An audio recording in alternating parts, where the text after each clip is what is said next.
Then why CNN constantly like Russia this, Russia that? Because it's ratings. Because it's ratings? Our ratings are incredible right now.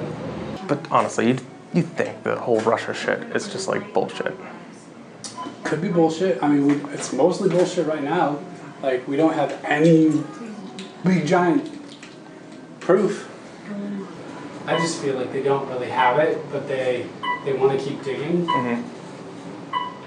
And so I think the president is probably right to say, like, look, you are witch hunting me. Like, you have no smoking gun. You have no real proof. And the CEO of CNN said in our internal meeting, he said, good job everybody covering the climate accords, but we're done with it, let's get back to Russia. Then why CNN constantly like Russia this, Russia that? Because it's ratings. But honestly, you think the whole Russia shit is just like bullshit? It's mostly bullshit right now.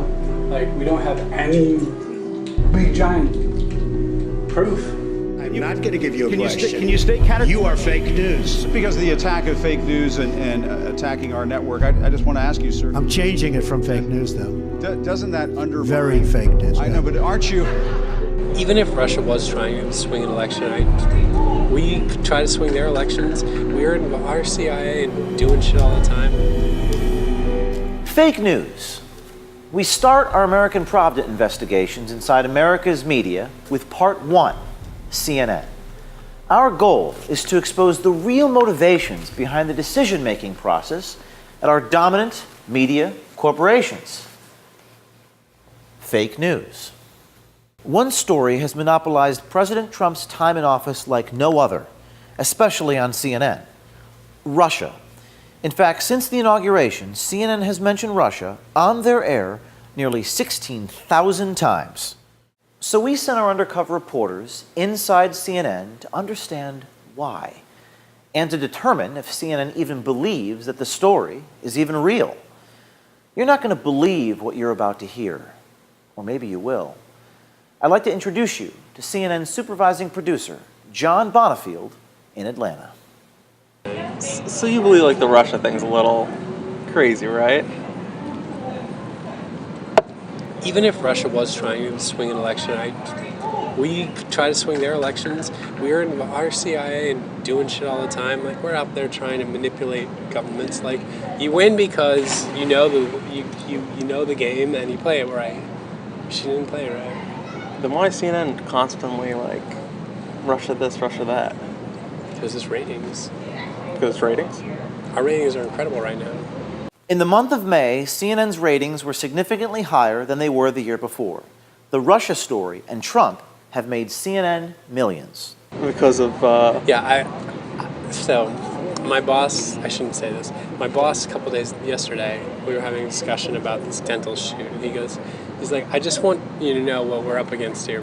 And he goes, just to give you some context, President Trump pulled out of the climate accords, and for a day and a half we covered the climate accords, and the CEO of CNN said in our internal meeting, he said, good job everybody covering the climate accords, but we're done with it, let's get back to Russia. the CEO? Yeah. Oh my God. So even the climate accords, he was like, okay, a day or so, but we're moving back to Russia. Bonifield says CNN's CEO Jeff Zucker demanded that his news channel get back to the ratings winner that Russia is for CNN. Was that an editorial call or a business call? So I understand it's all ratings, right? Oh, it's a business. It's a business. People are like, the media has like an ethical... But all the nice cutesy little ethics that used to get talked about in journalism school, you're just like, that's adorable. That's adorable. Yeah, this is a business. Especially cable news, you know. Cable news isn't the New York Times, and it's not even like NBC News. NBC News still gets 20 million viewers a night. Cable news is getting 1 million. Mm-hmm. So, they gotta do what they gotta do to make their money, I think. And so I love the news business, but I find it so I'm fascinating. very cynical about it. At the same time, so are most of my colleagues. Yeah, it's like I'm not alone. Bonifield has worked for CNN as a journalist and producer for nearly 15 years. He not only gave us a tour of CNN's main newsroom, he gave us a window into the editorial bias and anti-Trump agenda of the organization.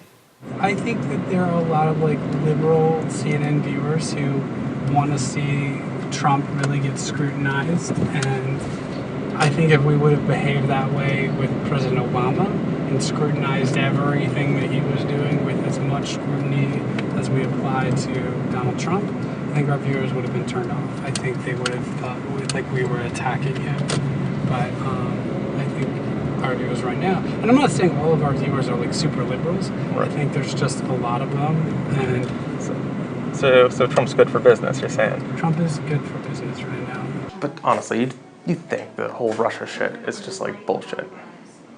Could be bullshit. I mean, it's mostly bullshit right now. Like, we don't have any big giant proof. But then they say, well, there's still an investigation going on. And you're like, yeah. I don't know. If you were finding something, we'd know about it. The way these leaks happen, they'd leak it. It'd leak. If there was something really good, it would leak. Yeah. It would have leaked before voting, I would say. If anything was good out there, it would have came out already. Yeah, the leaks keep leaking, and there's so many great leaks, and it's amazing, and I just refuse to believe that if they had something really good like that, that wouldn't leak, because we've been getting all these other leaks, so I just feel like they don't really have it, but they want to keep digging. Mm-hmm. And so I think the president is probably right to say, like, look, you are witch hunting me, like, you have no smoking gun, you have no real proof. No real proof, he says, and that speaks volumes about today's mainstream media. Bonifield says CNN loves the Russia story not because it's true, but because people want it to be true. They're feeding their audience a false narrative in order to get ratings.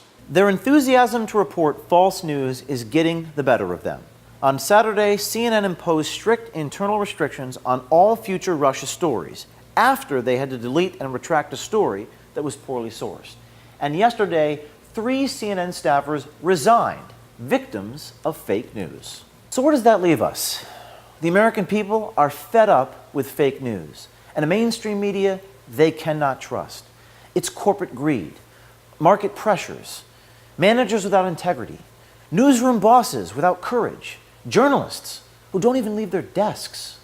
The very purpose of journalism is to expose the world for what it is, not to create false political narratives in order to make money. The American people are frustrated because they have nowhere left to go to get actual information. This is just part 1 of the CNN series. We have so much more that we will bring you on video as our American Pravda investigations continue. Every dishonest television network, newspaper, and social media company is now on notice. You're being watched. We're coming after you. And while the whole broken, rotten media machine may not come tumbling down, maybe they'll wake up.